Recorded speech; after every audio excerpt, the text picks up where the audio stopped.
Good evening, everyone. Welcome to the Planning Commission meeting this October 2nd, 2018. We have all 7 members of the Planning Commission in attendance, and we welcome the public.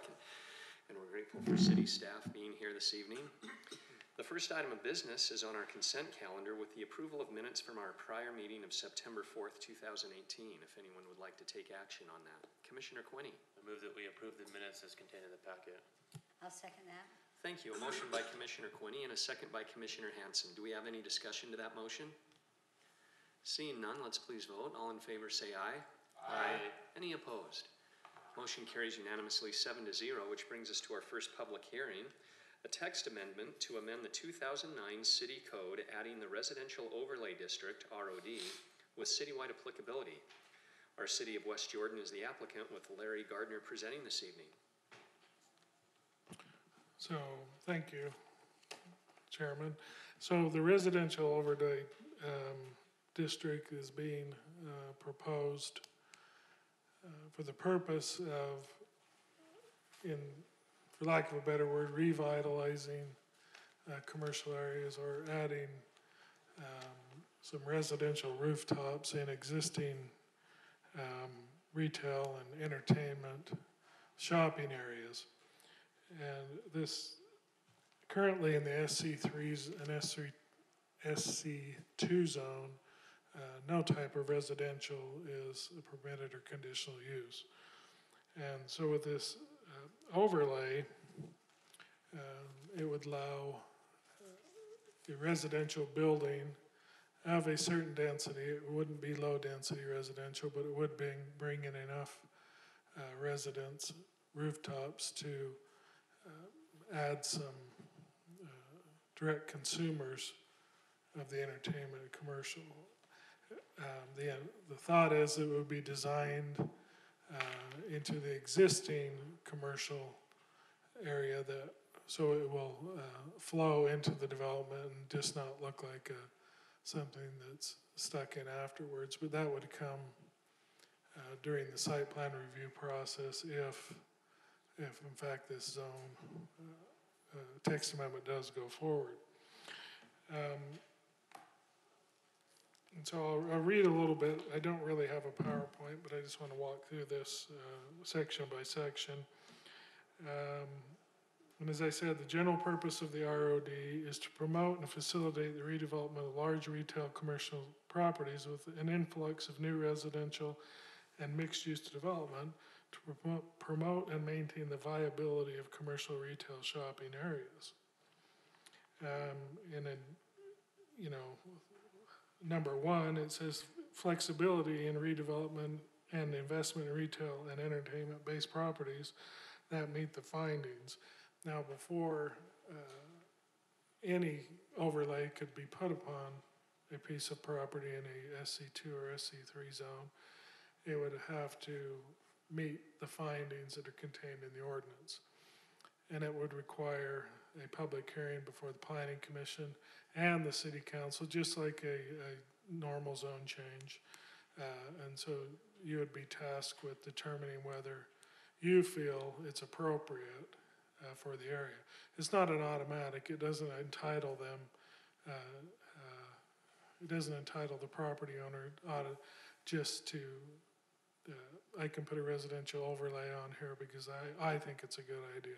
It's up to you and the City Council to determine that. And number 2, encourage the use of innovative approaches to redevelopment that utilizes a sustainable development practice. Number 3, encourage and promote pedestrian activity and reduce vehicle miles traveled.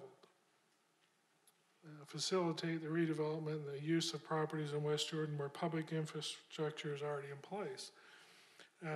Most commercial areas already have adequate roads to handle the traffic. Now, in the pre-meeting, the case was brought up on the Christmas week. True, but we all suffer through retail shopping areas through Christmas week. And unfortunately, most parking lots in retail shopping centers are planned for one purpose, and that's Christmas week. And so there will be some congestion during certain times of the year, but overall the traffic can be handled by the existing roads. Existing water and sewer has the capacity already, and so it really does not tax existing infrastructure, but that will be one of the findings that will have to be reviewed before the zone change is approved. And then number 5, the ROD is not intended as a development tool on undeveloped property. However, the ROD may be overlaid on remnant properties that currently exist within a retail and entertainment developments that were intended to but have not been developed in SC2 and SC3 zones. Okay, and so the establishment and findings of approval, there is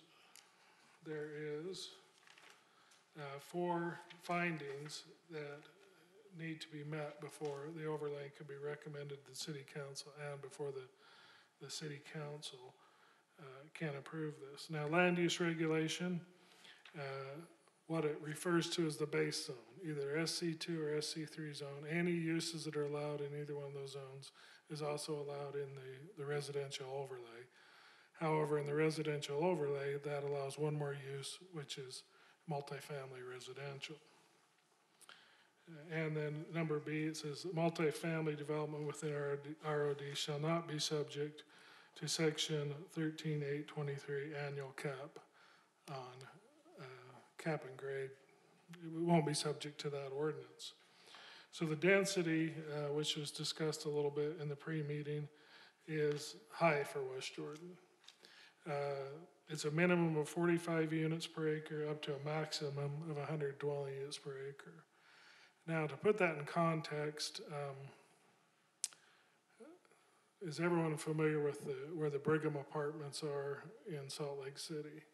You know, they're about 220 units the acre, and it would be difficult to tell that. And so there's several very, very high density projects in Salt Lake City proper, but this will be high for West Jordan, it's no doubt. But it's in a very specific area which probably can handle that density. It doesn't really impact any single-family residential or even lower density apartment units.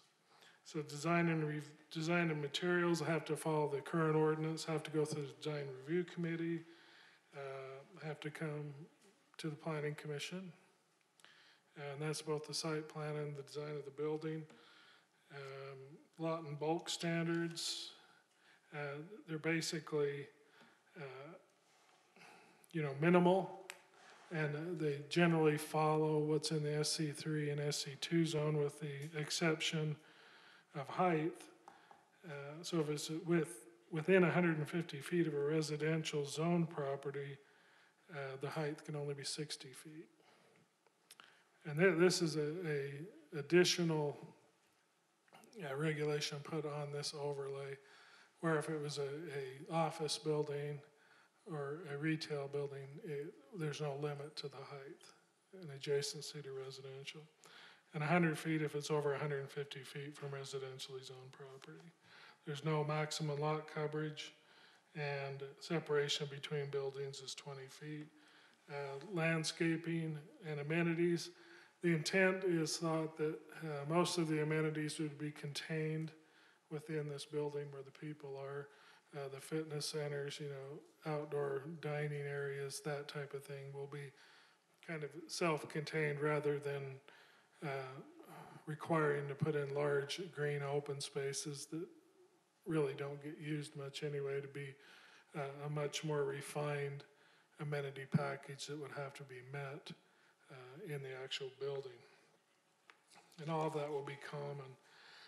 Parking, 50% of the parking would need to be structured parking, and that would be need to fit right into the design of the proposed building, and not just, I won't make mention of the one we talked about in the pre-meeting, but not just a building adjacent to it, or even like the Jordan Valley TOD. The thought is to design it right into the building so people feel more safe and more comfortable, and that it's not this sore thumb that sticks out, which a lot of parking garages can turn into. Any exterior parking would need to be part of a shared parking agreement with the existing retail. And there is a table that can be followed. They'd have to create something similar to this table that shows how much they'll be using at certain hours of the day, just so we can maintain that there's enough parking for the retail, entertainment use, and the residential. And then most of it just really is technical. It covers the way they're placed, where the parking structures in the building are placed, dumpsters, ground level, and rooftop equipment. And then finally states that no storage for the businesses will be allowed outdoors. So really, the intent is with this ordinance to improve the area and not make a distraction. And so that's all I've got. If you have any questions for me, I'll be happy to answer them. So. Thank you, Mr. Gardner. Any questions for staff? Seeing none, we'll open this up to the public. If anyone would like to speak on this item, please feel welcome to come to the podium at this time.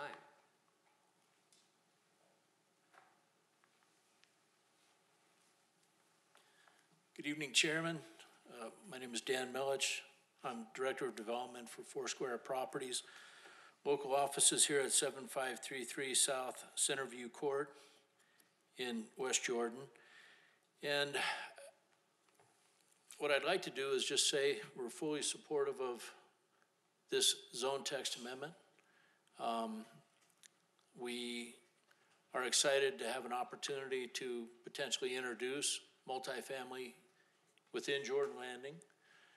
And we think that it would be a very positive impact in Jordan Landing, which is zoned SC3 and is a place in the city that we would have an opportunity to apply this overlay zone. So with that, just like to say we do support this amendment and have discussed with staff this amendment as well. Thank you. Thank you. Would anyone else like to speak on this item? Seeing none, we'll close the public comment section and discuss among commissioners.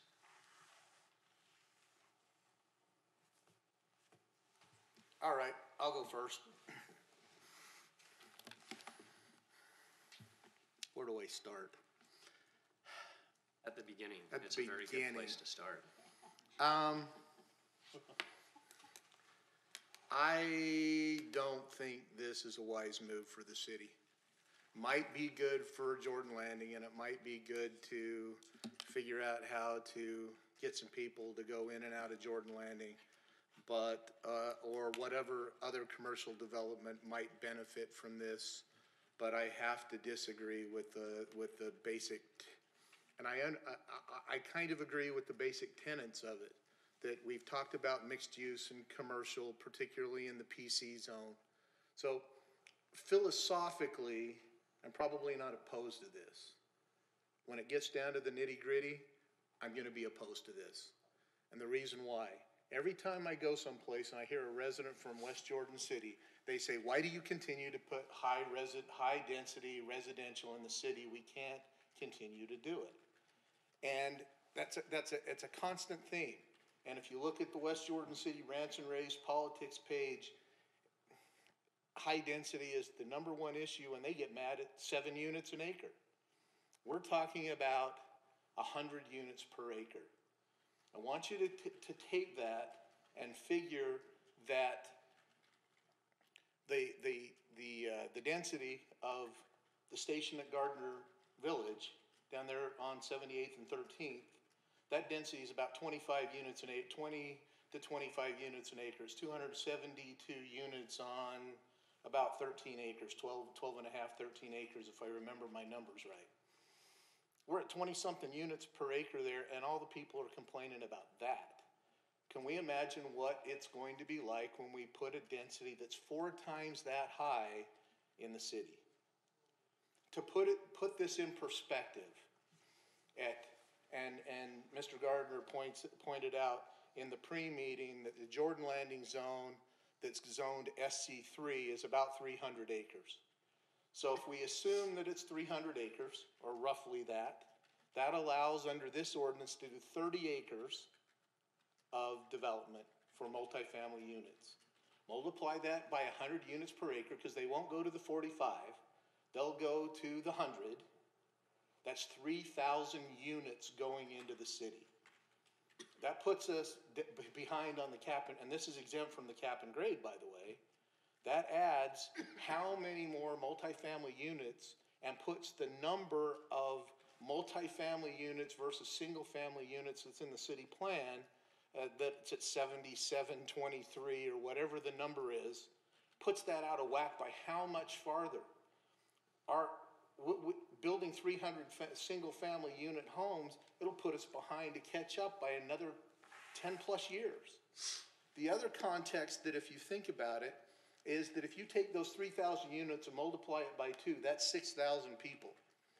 If you multiply that by 3, that's 9,000 people. And that's about average. Between 2 and 3 people live in those kind of apartments based on most studies. That means that in a 0.04 square mile area in West Jordan City, we're putting a city the size of Ephraim, someplace between Ephraim and Santaquin, in the Jordan Landing area, potential Jordan Landing area. We're putting a city the size of Ephraim, and the city the size of Riverdale, or whatever cities that are 6,000 to 8,000, 6,000 to 9,000 people in that area. When you figure the density, and yeah, Salt Lake City's got a couple of very dense apartments. But when we start putting 6,000 people on 30 acres of land on 0.04 square miles, that density exceeds the density that ever exceeds Chicago. Chicago only 11,000 square people per square mile, and we're talking about 6,000 people in 0.04 square miles. I think that that is inconsistent with what we want in West Jordan. I think that's inconsistent with what most of the residents of West Jordan want. And when you take on top of that, we want to put upwards of 3,000 units in an area, and the open space is 5%, acre and a half, to support 6,000 people. I just can't support that, because it just doesn't make sense, particularly when you start talking about building at 100 feet high. You're talking about building 9-story apartment buildings, all, on that, to get them to all fit. 8 to 9 stories, maybe some will be higher, some will be lower, but at the end of the day, we're talking about some super high density apartment complexes that I don't think have, at the current landscape, I don't think we have that fit with the current West Jordan environment. Would anyone else like to address this issue? Commissioner Hatch. Thank you, Chair. I have to disagree with Commissioner Green. I think if you look at this area, and it's basically just a parking lot with structures that are in want of repair or even customers. And I think this is an ideal location to put this. I don't think it's going to ruffle feathers for high density like other residential areas have, because this is not a residential area. There are no neighbors to be upset or worried. There are residential neighborhoods to the north and south and west, but not in this vicinity. I think for what we have and what we need to work with and what we need to improve, this is an ideal spot to do that. Thank you. Commissioner Luthi. Well, I understand and agree with Commissioner Hatch that this is an ideal place to put it. I think that we have a problem with it disagreeing, the criteria of disagreeing with the general plan, and that it really throws off the consistency of density as was indicated previously. The reason that the cap and grade existed to begin with was because the citizens were tired of high density. And even though this is a really great place to put it, and I completely agree this is a great place to put it, until the density evens out, I don't think this is a good thing to be going forward with. Commissioner Quinney. I'm gonna disagree with the most of these statements. First of all, we're talking about the cap and grade.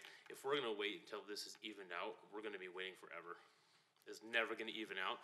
And so we're gonna push down 50, 60 years down the road before we're ready to do something like this. At that point, the entire valley will have passed by West Jordan, and we'll still be our quaint little town of giant lots and nothing to bring people here. I just think that we keep talking about revitalizing our downtown section. We're talking about revitalizing Jordan Landing and making it vital again. And this is how we do that, right? We bring people to the entertainment center. They're going to shop there. Walmart's going to get, more business. And the trampoline centers are going to get more business, and the theater's going to get more business, and the restaurants that are going to get more business. This is how we revitalize this.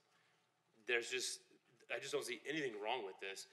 And I think that we need to be doing what we can to revitalize these centers of entertainment and shopping that we have so few of already in West Jordan.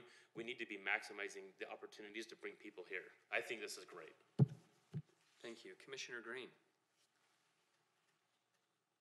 If we were building City Creek, if we were building Gateway, if we were building something like that, that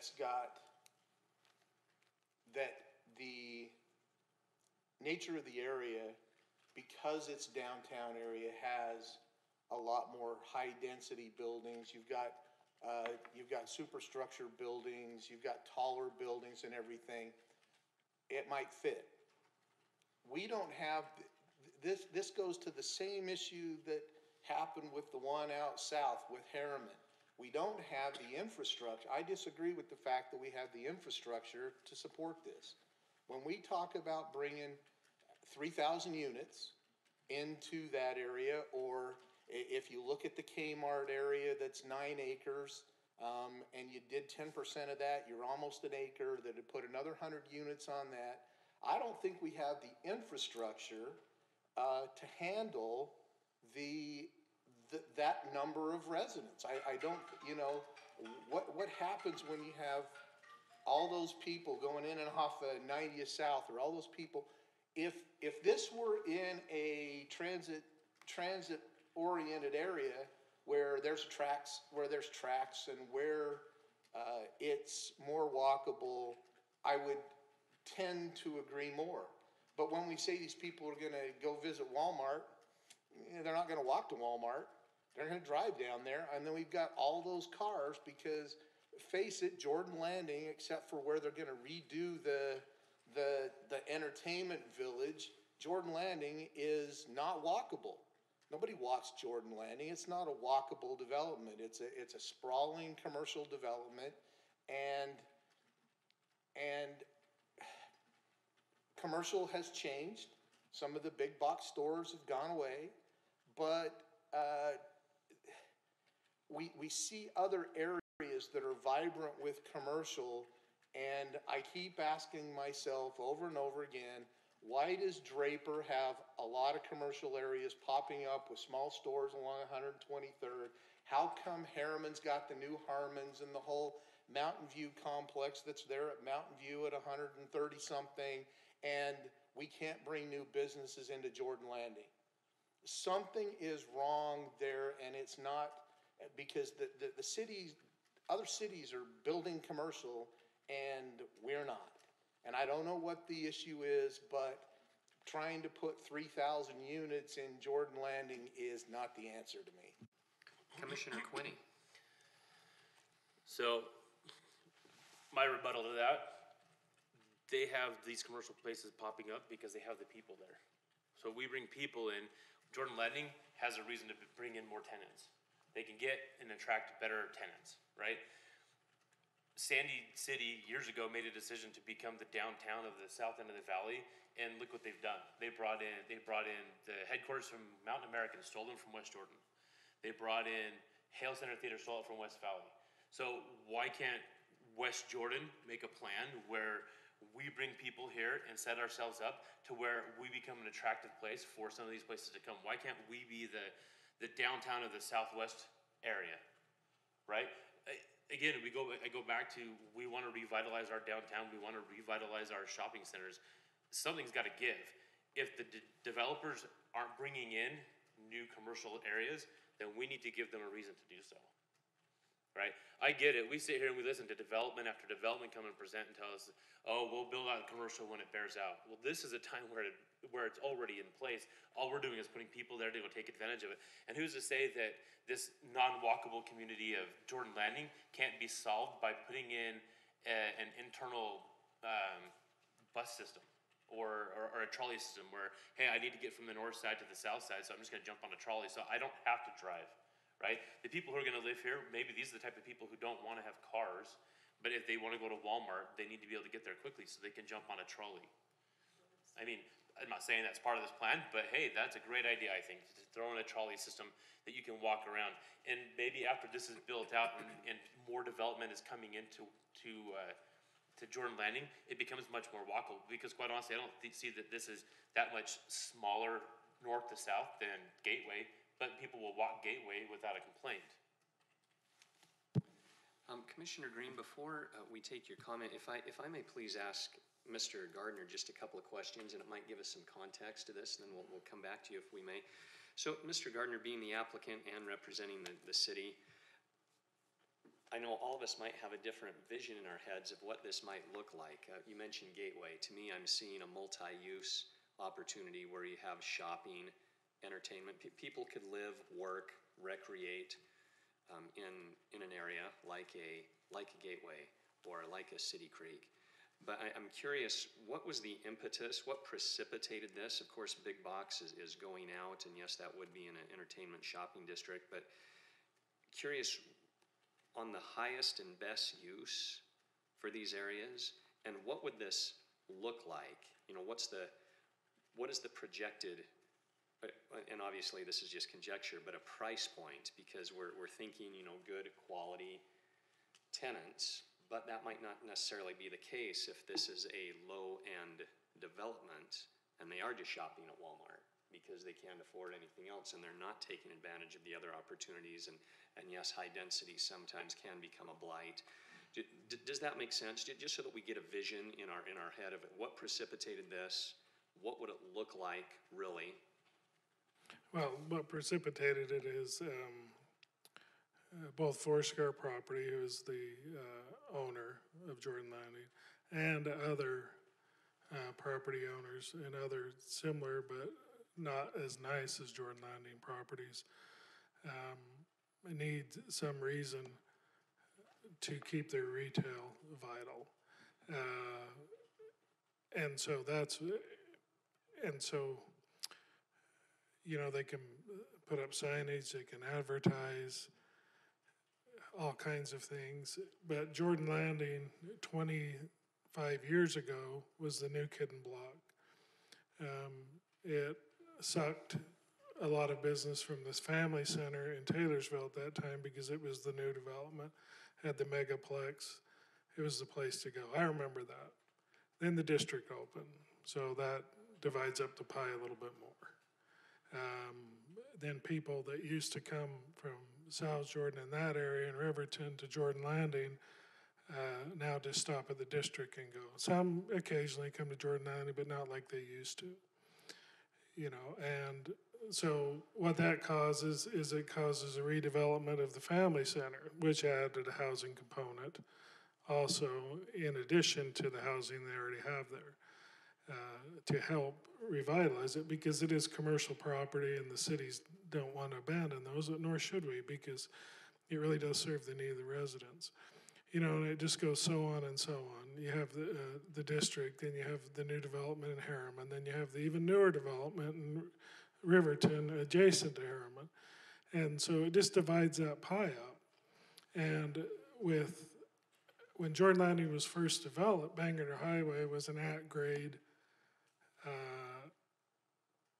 road with lights. People would stop. Now it's becoming, UDOT's vision for Bangor Highway has completely changed 180 degrees. It is now a freeway. So it's much easier to go past that. And so the revitalization is, you know, the one way you do is you increase your advertising, you put businesses in that people want to go to. Unfortunately, all of these suburban shopping centers have generally the same type of uses in them. You know, if it's not Walmart here and it's Target, it's JCPenney or whatever. And so, you know, it's, you know, and we're losing Sears. Sears is going away. And so it's, you know, just an effort to try to revitalize and reinvent Jordan Landing. Now, I want to say one thing is that this is a proposed ordinance, and I don't want you to act like this is set in stone. That density, the reason I brought it to the Planning Commission is to talk about that density. You know, is that density too high? Is it too low? From what I'm hearing, it's too high. But, you know, I don't think you ever envision this to be a 15 to 20 unit, 3-story walk-up apartment building, because then you get exactly what you're talking about, Chairman Peck. You get the low-end stuff. You don't really get the people that have the disposable income. And I can tell you one thing from years of experience, in a dense apartment complex that has structured parking is not low rent. It is going to be a very expensive apartment to live in. And to answer Commissioner Green's, one of his reasons, why does Draper get all the retail? Why is South Jordan getting all the retail? If you look at the census, the United States Census, look at the median income for those two communities. Draper is $115,000 per year. So they have huge amounts of disposable income. South Jordan is at $95,000 per year. So they have huge amounts of disposable income. West Jordan's at about $70,000 a year. So the disposable incomes, and that's what commercial developers are looking at, is they're looking at disposable income. The other thing is, and I respect Commissioner Green's opinion, I value it in fact, but he's off on his numbers. The SC3 zone is about 170 acres, it's not 300 acres. Jordan Landing in total is 300 acres with all of the other residential. And this would not apply to that. It wouldn't apply to the office portion, just the SC3 zone. And Dan, I may be even correct on the SC3 zone. I think it's not over 170 acres, is it? Yeah, I don't even think it's 170 acres, but I didn't prepare for that at this meeting. So does that answer your question? Yes, so are you envisioning kind of a multi-use? You've got people living Mixed up use, top. yeah, and I can only speak for the Jordan Landing project, but that's their vision, is to continue the theme of retail a retail restaurant on the main floor with the residential above, as we've seen in other parts of the valley and other parts of the world. So Great, thank you. Yes, agreed. I've been here a little over 20 years, and I can see Jordan Landing outside my window, and so it was just a field when I moved here. It was, and when it was new, yeah, it was where everybody went, and then you're right, the district comes in, and same thing with the Gateway downtown. Then City Creek comes along, so then the Gateway needs to revitalize, and so that's just kind of what I'm looking at it as. So I'm on the right track here. It's not just high-rise, dense cement jungle. We're talking about some nice apartments with mixed use, small shops, businesses. People could live, work, play, all on that area where the big box and the parking lot were. And I want to say one thing about the density, because that seems to be where we're caught in the log jam, is those were figures that I came up with. Now, it certainly can be discussion within this group, and we have a retail developer in the room. You could certainly ask his opinion on what density he thinks would be reasonable. He didn't come up with that. I came up with that. And I was fully expecting the Planning Commission, as planners for the city, to determine what fits within the community. But I can tell you right now, 15 to 20 units per acre is not going to make it worth it with a structured park. What 15 to 20 units per acre is a 3-story walk-up apartment, like, is everywhere, and so. And every development proposal would still come before a planning commission to look at and then forward it to city council, just like usual. Okay, thank you. Commissioner Green, did you want to say anything? I didn't want to cut you off. Thank you. Commissioner Hanson. Thank you. I have mixed feelings on this. As has been mentioned with other developments, such as Gateway or the district, they are walking communities. You walk in the district. You walk from store to store. They're close enough that you're not getting in your car and driving to the next store or to the theater or to the restaurants. You go to the movies, you can walk across the street to restaurants. The Gateway is the same way. I don't believe, like I say, I have mixed feelings about this because we do have that large area where Joe's Crab Shack was, and it is vacant. It is a large vacant parking lot. But I don't believe putting residential in here is going to make this a walkable community any more than it is now. I mean, if you're at one end of it, you're not gonna walk to the other end. Like I say, if you're at Walmart, you wanna go to Kohl's, you're gonna get in your car and drive. This is not a walkable community. It never has been, and I don't think it ever will be. Maybe with the entertainment center coming in, that will change things.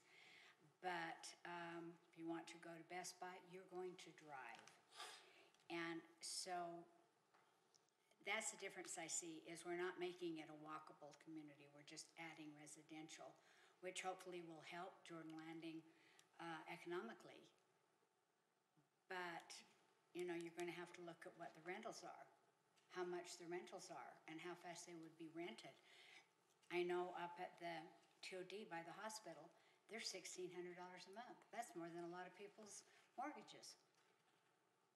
And so that's my problem with it, is we do have that vacant property. We do need to put something there, but I don't think the answer is to make it more walkable. I think we're misleading people by saying that. Well, I disagree because the ordinance doesn't say anything about walkability. It's an infusion of residential into a commercial area. Now, it can become more walkable, but that's not one of the criteria to establish it, is not walkability. Well, I only mention that due to the fact that we're using other commercial developments that is hurting us because they are walkable. And that's why I brought that up. Thank you. Great conversation. Commissioner England. I like this. I do have one concern with traffic. Anytime you put this amount of people potentially into this area, I mean, it's kind of a nightmare, as we've discussed in our pre-meeting.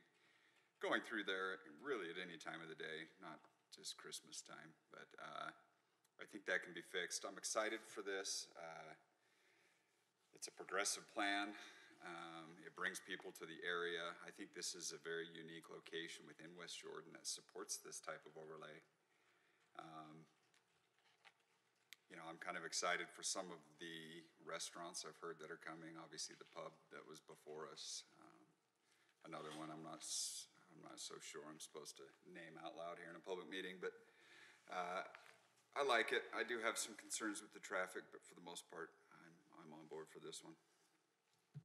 And so to clarify, Mr. Gardner, this doesn't necessarily need to be an up and down vote, yes or no. We can massage this a little bit and bring it back if needed and find Whatever something you want. that works. Yes. There's no eminent timeline. Of course, we don't want to be lethargic and kick it down the road, but we don't want to jump the gun either. Yeah, if it gets too lethargic, then I'm concerned. But I think that if you want to take a couple of weeks and or even a month, I don't care, because I welcome your input. I do. My only suggestion is that we do have the developer that's flown in here from San Diego. Right. And this is not going to be just for the development, it'll be for other developments, but I at least get his input on what he thinks as far as the density and design and that type of thing. So Definitely, thank you. Commissioner Green. With that being said, I'll make a motion to suspend the rules so we can ask him that question. Any discussion to the motion? All right, all in favor, say aye. Aye. Any opposed? Motion carries unanimously. Thank you. We had the motion by Commissioner Green, second by Commissioner England. Mr. Milich, now instead of just being a member of the general public coming up, we'd like you to come up as a potential developer of your own property that you represent. And could you please perhaps address these questions and issues? As you can see, we have different visions in our mind. That's why I asked Mr. Gardner, what exactly does this look like? What's the highest and best use? What's the price point? There's concern about making a walkable community, because I think you can see in our minds, all we see is a sea of cement right now. But obviously you have a vision that's different of what it'll look like when it's done, and you might not have any renderings, but could you address any of these concerns we've had? Well, we do have renderings. I didn't bring any tonight, but I think the important thing to think of here is, Jordan Landing is 20 years old now. It's weathered the storm for many years. It's been a good partner with the city. The city's been a good partner with Jordan Landing. But it's time to, and I almost said the same thing when we came up here and talked about the Entertainment Village redevelopment. It's time to be reinvented and reinvigorated. It's showing its age. Part of that's going on right now. The signage program that many of you approved 2 years ago has been implemented out there, and I hope you've all been out there to see the new signs that are up. That's part of it. The Entertainment Village redevelopment is another part of it. Introducing residential component into Jordan Landing is yet another part of it. I understand the concerns about the total number of people that could ultimately live there, but one thing to be remembered here is it has to be marketable. We have done a market study to determine what is the appropriate number of multifamily units that could be accommodated at Jordan Landing. What rent points should they be placed at? What type of amenities should those apartments have? What should those apartments look like? How tall should the apartment building be? Should it be a podium type development or a wrap type development? So we've considered all those things long and hard. And I want the commission to understand that we're not coming here with just a, fly by the seat of our pants idea. This is something that has been thought through very carefully. It's a huge investment. We are looking at, just to throw out numbers, approximately a 5-acre piece of land to develop, and we're looking at approximately 250 units to put on that 5 acres. So the simple math is that comes out to 50 units per acre. We're looking at a 4-story structure of residential units that would have ground floor retail, that would include restaurant space, not only underneath the building, within the building, but outside of the building in a plaza area. This would be in connectivity to the new entertainment village so that that part of Jordan Landing would be walkable. You could easily walk from Cinemark to this apartment community. It's not that far. Would you walk down to Walmart to buy groceries and haul those home? Probably not. But can we solve that? Is there a way to figure that out and to come up with a plan that would provide a commuter system that could take you from this apartment community down to Walmart to get groceries? Sure, that's solvable. That's something that we could work on together and come up with a solution, figure out how to do that and accommodate that in a plan. But we, are excited about this idea. We think it has merit. We think it's smart growth. We think that of any place in West Jordan, this is one of the top 2 or 3 spots where it makes sense to introduce density and introduce housing. And we want to be part of that. We want to help Jordan Landing make it to that next level. And we know that's important for the city as well. And our partnership with the city dictates that this is something we feel is important, something we want to carry forward, and we hope that the city would be behind us in that effort. Well, thank you, because I think that addresses a lot of the concerns that I had, because I agree with what's been brought up about density, but also agreed that we need to do something with the area. And I really like ideas of mixed use, the shops on the bottom, living up top. As I go around to the planning conferences, the one that's coming up this week, the last 3 years or so. Every year, it seems like there's more of a talk of striving to have more of mixed use so that people can enjoy life in place, walk to these places, or have some type of system to get to things that are just barely out of walking range instead of having to drive everywhere. Does anybody else have any other question that hasn't been addressed that they'd like to pose to Mr. Milich this evening? Commissioner England. You said you'd completed a market study on what type of amenities this unit or units would have. Any idea on what some of those amenities would be? Primary amenities would include indoor recreation space as well as outdoor recreation space.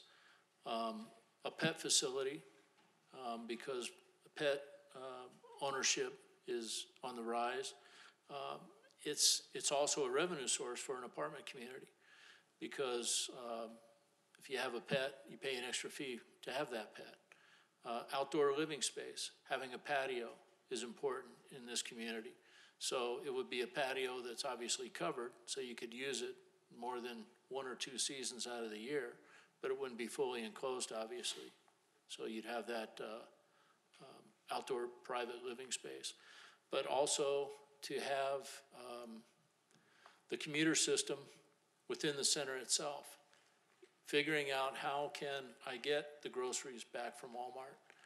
Having a concierge type service is important in this type of setting and in this type of community, because some of the commercial facilities really aren't walkable. Again, if you want to get your week's worth of groceries, you aren't going to be able to lug those home. So how do I get those home? The concierge service would help solve that. That's something that would be an important amenity here and something that would be considered, and I'm sure it would be implemented. Yep. Commissioner Hatch. Thank you. As far as your study goes, have you any idea on rental price, cost of these? Would these be rentals or they would be leased to own? What's the plan as far as ownership? Our study was based on it being a rental community. And for total cost of the project would probably at 250 units would be $40 to $50 million project. So for that type of project to be financeable, you're talking to lending institutions that are going to make sure that you have done your homework and that you understand that this type of community can be developed here and be successful, so that you're not overbuilding the community, so that many units actually is supportable in this area. There's only a finite number that can be built based on population and growth in the area. Understanding that there may be an ability to develop more just on the simple math, but when it comes down to a study that a financial institution is going to be able to support, saying that this is the maximum that we believe can be built here, that's what we have to take to the bank, and that's what they have to agree to. So our study indicates that we could build up to 250 units here, maybe a little more, maybe a little less by the time it's all said and done, but we've identified a 5-acre piece of land that we think it can be accommodated on, so that 250 units is 50 units to the acre, which is kind of in the middle of, or actually just over the low end, if you will, of the density range that's proposed in the overlay. Thank you. Commissioner Quinney. Before I say what I want to say, does anybody else have any questions? So will this be addressed to Mr. Milich? No, this is just back to us. Oh, okay. Thank you for your time. Thank you. So I appreciate it. I just wanted to say thank you for your willingness as a company to reinvest in West Jordan. That means a lot to me. I know it means a lot to all of us. So thank you for your time and energy in doing that.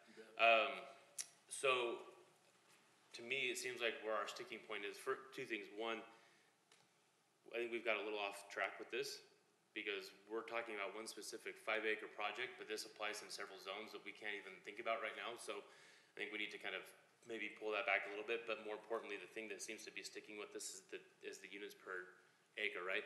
He's told us the number of 50.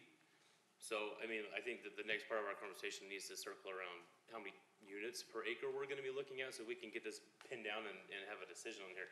I mean, I'm just doing the math on here and what he's telling us and what Larry's giving us. I mean, even at 75 units, we're still not topping 3,000 new people living in this area. I mean, 75 is a top end, he's saying 50, which is 1,500 people tops. I mean, these numbers seem reasonable to me.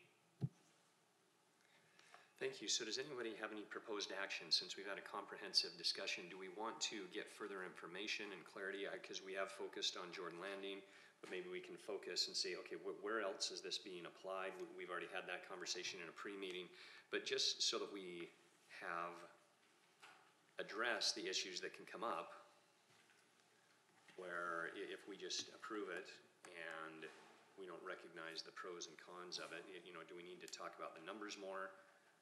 Do we want to take a vote this evening, up and down? What do you think? Commissioner Green? Can I ask one more question, Mr. Gardner? When we talk about the SC2 and SC3 zones, we're talking about those that are currently in place. And I thought I read through the ordinance, but the requirement for this has to have been an SC2 or SC3 for more than 15 years? That has been developed and operated for more than 15 years. So the only, quite frankly, the only other, well, there may be two areas where the old Kmart is and potentially where the Target on Redwood Road is, where the Lucky's Grocers is going in. But probably not there. I don't see that happening there. But that would, first blush, that would be the two I could think of. So, did that answer your question? Yeah, I'm just thinking about, are there other, because this has got citywide applicability, I'm just thinking about, once again, the density. You know, if you took something over there at the Kmart property that's 10 acres and you had 10% of that, would that support 50 units an acre, 50 units an acre, or what would support over at the other SC2? What I want to do is I make sure that we're not just focusing in on what Jordan Landing, because that was the impetus. I want to make sure that we address the other 2 or 3 SC2, because we don't have any other SC3 zones. Jordan Landing's the only SC3 zone. Well, we do have another SC3 zone, but it's completely undeveloped. It's on the intersection of Mountain View Corridor and 90th South. Oh, okay. But it's clear. And let me add, the Kmart property, and what the ordinance says is 10% of a contiguously zoned SC2 or SC3 property. Now, the contiguous zone, Kmart, Home Depot, Kentucky Fried Chicken, all that, is about 40 acres. So 10%, so you could have 4 acres maximum of development. Now, the remnant piece is you get closer to 1300 West by the LDS Church there. I think it's still a stake. It used to be a stake center. I don't know if it is anymore. But there's some remnant pieces left there that might total about 1.5 acres that have nothing's gone on by the Holiday Oil. As I look at this ordinance, I see something going in there. Maybe take up a little bit of the parking lot where the Big Five, that type of thing. Maybe get rid of some of that sea of asphalt. That's even if the developer wants to do it. Jordan Landing is willing to come and infuse, as Mr. Millett said, $40 to $50 million into this. And the one thing from a planning perspective, I want the Planning Commission and the City Council to eventually think of is that, and I'm a resident of West Jordan, is this last year we went through a property tax increase.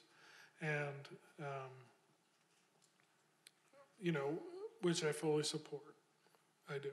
But if you stop and look at the property tax, say that Joe's Crab Shack is revenue that's coming into the city, opposed to a large $40 to $50 million apartment building. The property tax revenue from these multifamily developments is enormous for the city. It is enormous. And the one thing the council has been concerned about is multifamily, which, I agree, because I've just hopefully getting on the tail end of the moderate income housing plan, which you'll be looking at. But, from 2013 to 2015, it was way skewed with a lot of multifamily and very little single family. So I understand what they're going at. But as a planner, I only bring things to you that I think, or multifamily that I think is appropriate for the location. Otherwise, because we've already had, a few months back, we had people talk about the other SC3 zone. Well, we might want to put something there, but can we put multifamily on half of it? And Scott and I just said, no, we're not, we don't even want to talk to you because that's not our vision, because that's not the appropriate place for it. And so, anyway, I ramble. So. No, thank you, Mr. Gardner, because it seems like there's always the chicken and the egg. There's pros and cons no matter what we do. We're saying this is great for economic development, revitalization, tax base, retail. The downside is density, traffic, drain on services, utilities. So you just got to weigh it out. Can I add one more thing? Yes, please. The 100 units per acre takes my breath away too. And that's the reason, and I fully expected this conversation tonight, and then hearing what Mr. Millage said, I think that we can arrive on a much more palatable number. Great, thank you. But, like I said, 20 units a acre is not gonna do it. But 100 units is, wow, that's pretty high for a suburban community, so. Sure, thank you, and we appreciate you, Mr. Millage, because obviously you've had to do your due diligence background, or else you're just gonna put something in that isn't sustainable for the long term, and so we get that, that's not financeable, and so we understand that this isn't something that's just brought to us on a whim. So thank you, everyone, for a comprehensive conversation. I think we've done well for the residents of the great city that we live in, and to help the City Council and their deliberation. And thank you, Julie, for writing down all of these notes. Does anybody have a motion that he or she would like to submit on action to take on this item this evening? Have we settled on a number of dwelling units per acre? And that is one of the main items, or it might be the only item that it seems like that we need to pin down is a number in terms of density. Commissioner England? I just whispered a number range and got a head nod from several down there. So I'm going to propose 45 to 60, 65, 70-ish thoughts per acre.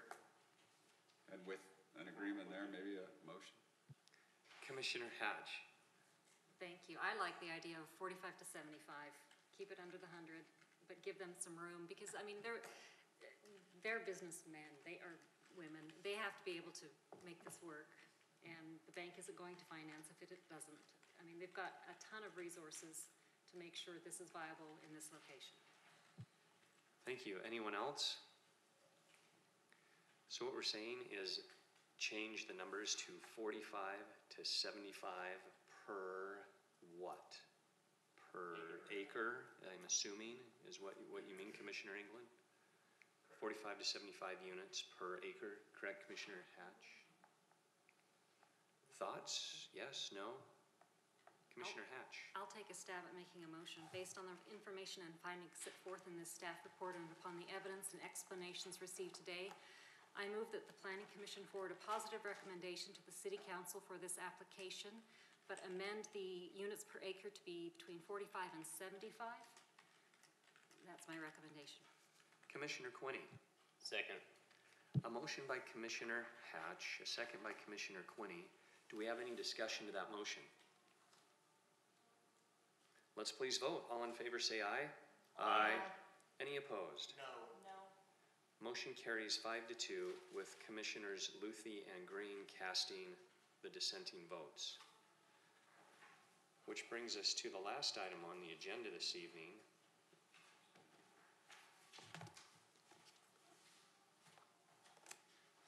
another text amendment discussion to amend the 2009 City Code Section 13-8-3 accessory uses, buildings and structures with citywide applicability. Again, the City of West Jordan is the applicant with Mr. Gardner presenting.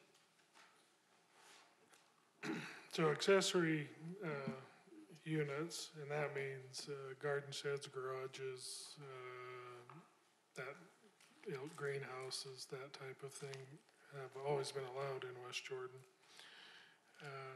Under certain regulations in the zoning ordinance. What this amendment does is takes, first of all, it takes a lot of the verbiage that talks about setbacks and height restrictions and that. It takes it out of a written form and puts it in a table form, which is easier to follow for, as far as customer service. It's easier for the resident, but it's also easier for the planner or a person that may be talking to a resident to explain. As far as R1 zoning, which predominantly is the city and residential, the setbacks, where an accessory building can be placed, what size of building needs a building permit, and what does, has not changed. It's just been put in a resident, it's just been put in a table format, with the one exception that for years the maximum height in a residential zone to the midpoint of the slope, because that's how we measure it under the zoning ordinance. And that means between the peak and the eave, right there, has been 10 feet. And then it kicks in an additional foot for every foot over 10 feet. We're seeing more and more people that are building new buildings with 10-foot walls rather than 8-foot walls. And so, and this doesn't happen all the time. Many of them are able to accommodate it. And believe me, the 12-foot minimum, or 12-foot number, I've got plenty of flack from the other planners because they think, no, we don't know if we want to change that. Anyway, I'm proposing it. But there is some lots that where if you go 10 feet and you have to add another 2 feet, it puts, particularly from the rear yard, it puts the building almost in the center of the back lawn. And this is just on smaller lots. Like I said, on some of the larger lots, it doesn't make a lot of difference. What it makes is a bigger area to mow around the building. And so that's the one change in the R1 zone. But what the major changes in the ordinance are in the rural residential, rural estate, and agricultural zones, which are larger lots to begin with. It allows just a 3-foot setback from the interior corner, the rear yard, and a maximum height of 25 feet. There's no additional setback because they're generally large lot next to large lot. And so it's not like large lot next to a 6,000 square foot lot. And there's been many times where they try to place this on their lot and it pulls the building too far to the front where, again, we turn into a parking issue or issue where their motorhome or whatever is sticking over the sidewalk. So it really does allow people in rural residential greater use of their property and real estate lots. Also what it allows in rural residential, rural estate, agricultural zones, it allows an accessory structure to be constructed in the front yard. With the current ordinance, is prohibited. Now, a lot of these larger lots, the houses are set way back off the street, and we've had a couple of instances where people want to put a rather nice-looking garage in their front yard, but it's prohibited. And one off of 2200 West was a good example. The house is probably 600 feet off the road. pulled their house way off the road, but didn't leave room in the rear yard. They probably only have a 50-foot rear yard. They couldn't fit the garage they want to build in there. And so we've had other examples. I'm not changing the ordinance for that person.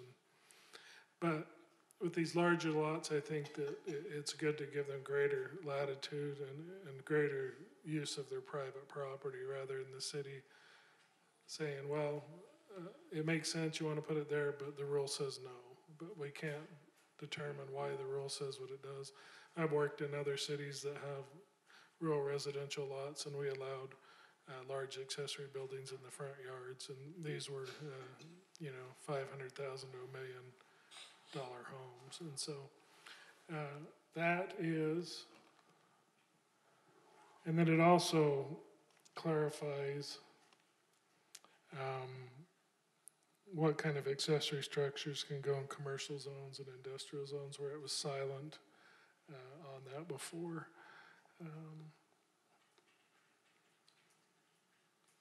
So with the 12-foot maximum before the 1-foot additional, that is the main thing that affects R1, and then of course the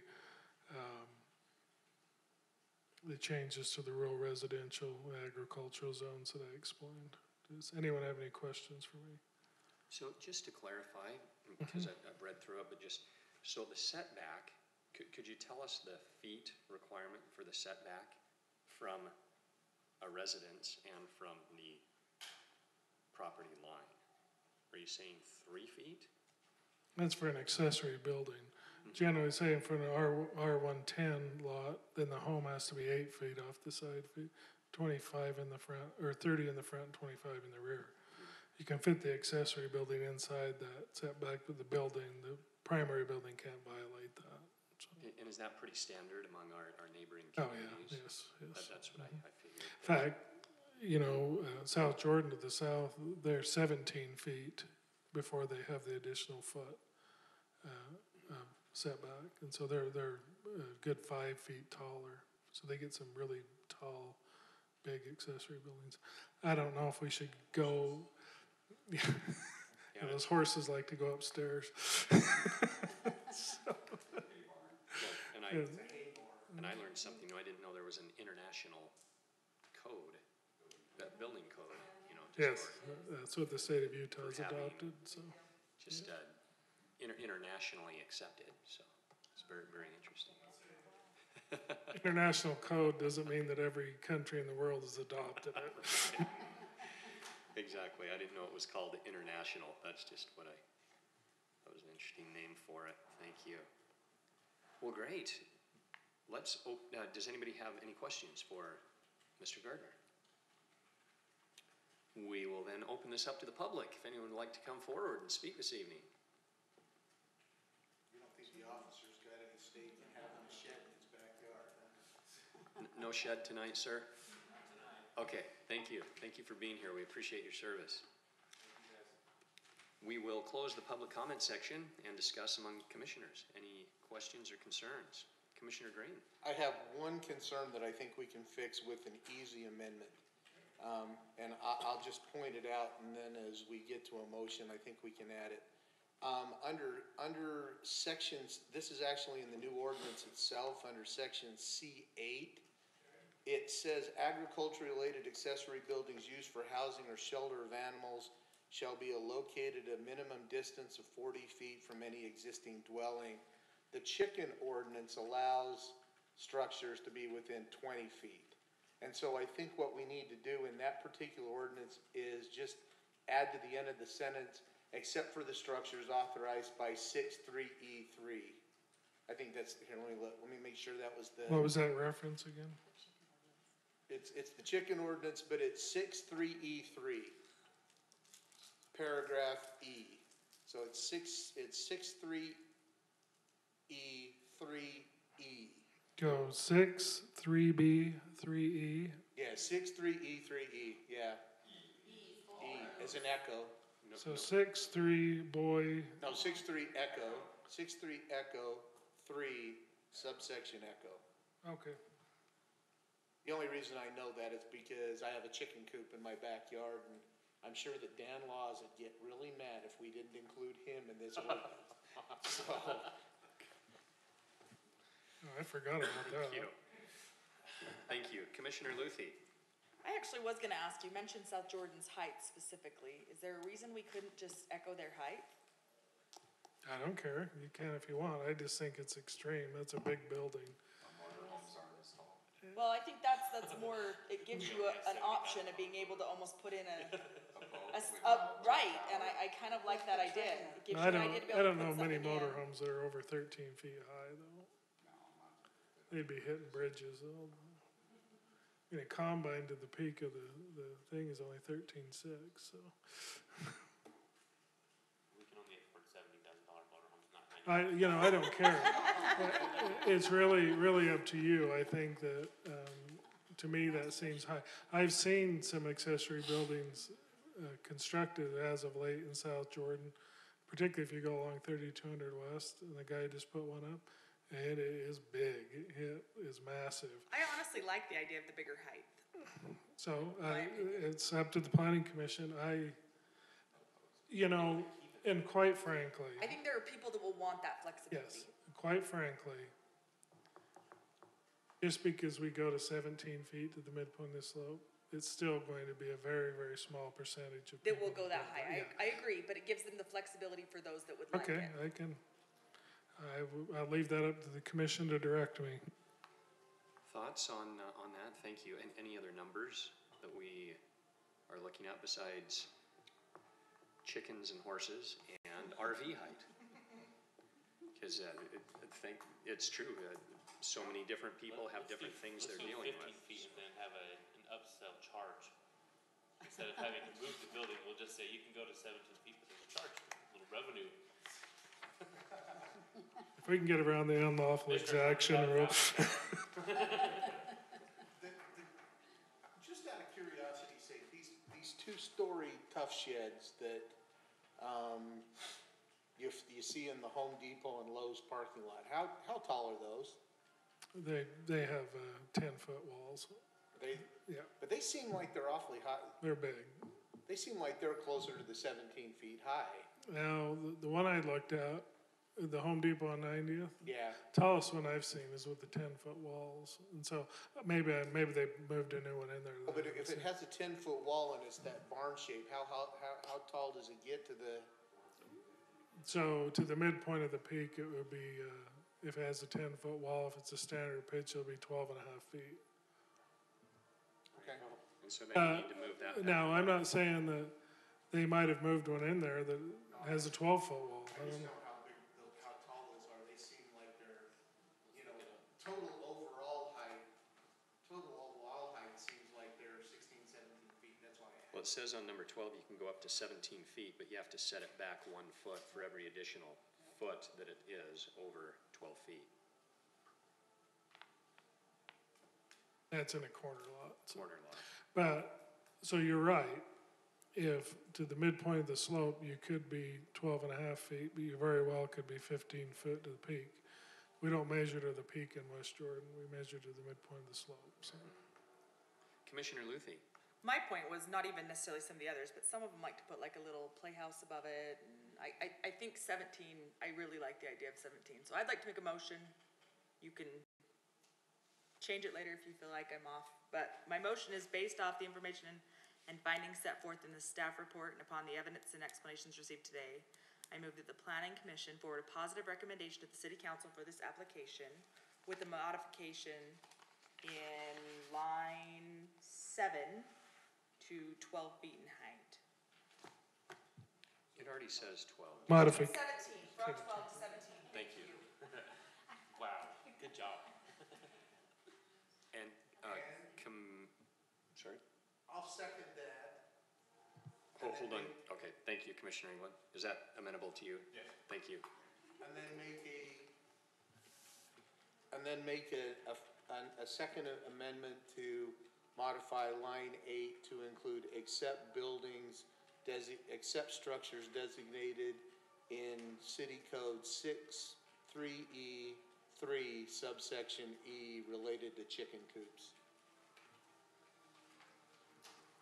Great. And on that second, is that amenable to you, Commissioner Luthi, to include that? It is.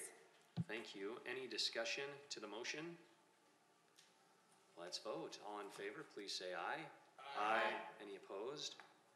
Motion carries unanimously 7-0.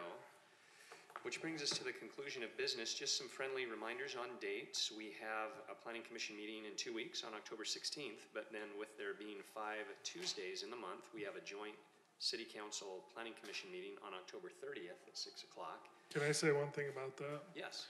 So Scott told me today that there's going to be somebody from the University of Utah. They put out an affordable housing study, I think earlier this year or late last year. They will be at this meeting talking about that. And so Julie is going to email that study so you can read it before the meeting, and ask her questions and be as hard on her as you're as hard on me, that type of thing. So. On Julie or on the person who's coming? No, you can't be mean to Julie. She fights back. So did.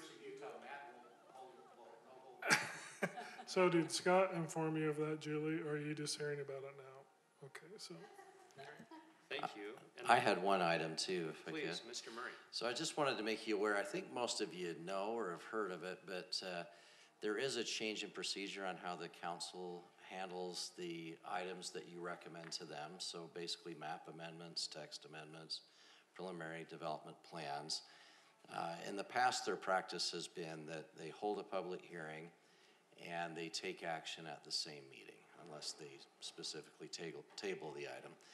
Their normal course of business, starting at, I guess, their next meeting moving forward, is going to be that they will hold a public hearing only and not take any action until the following meeting, at which time they'll take action. So it's kind of a 2-meeting process.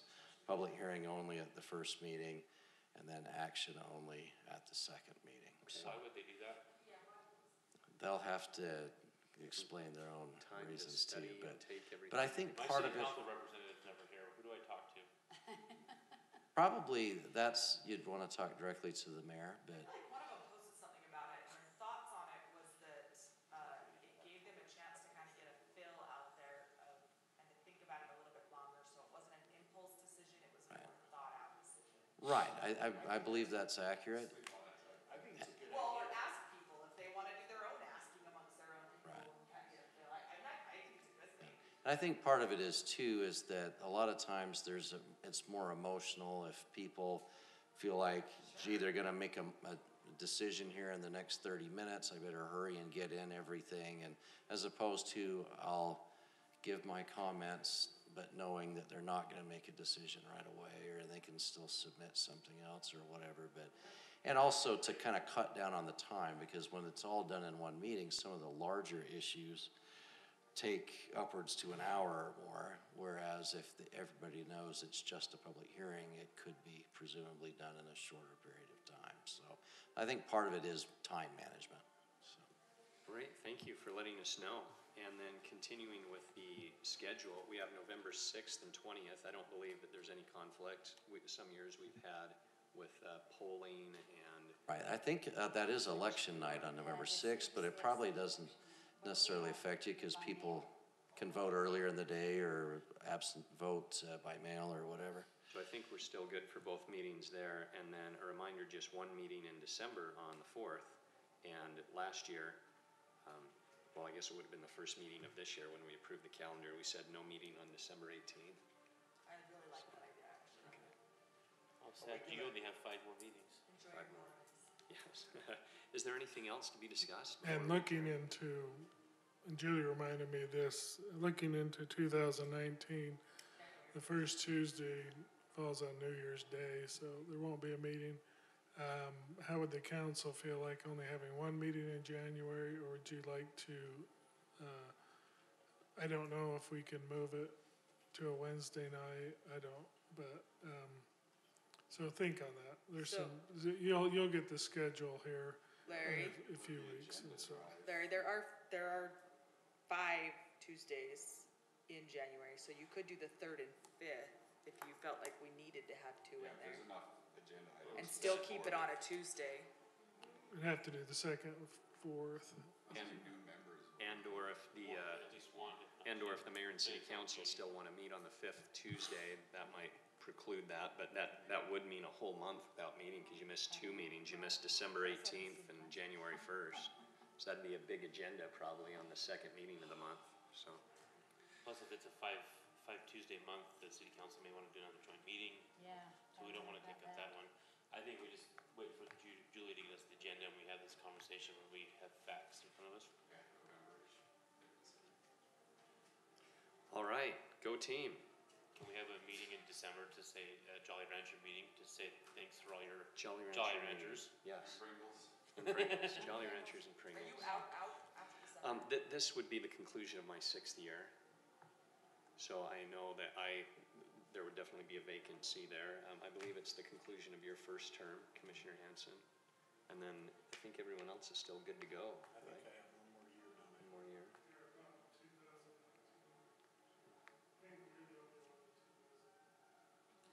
No, this is your second year too, right? Yeah, so.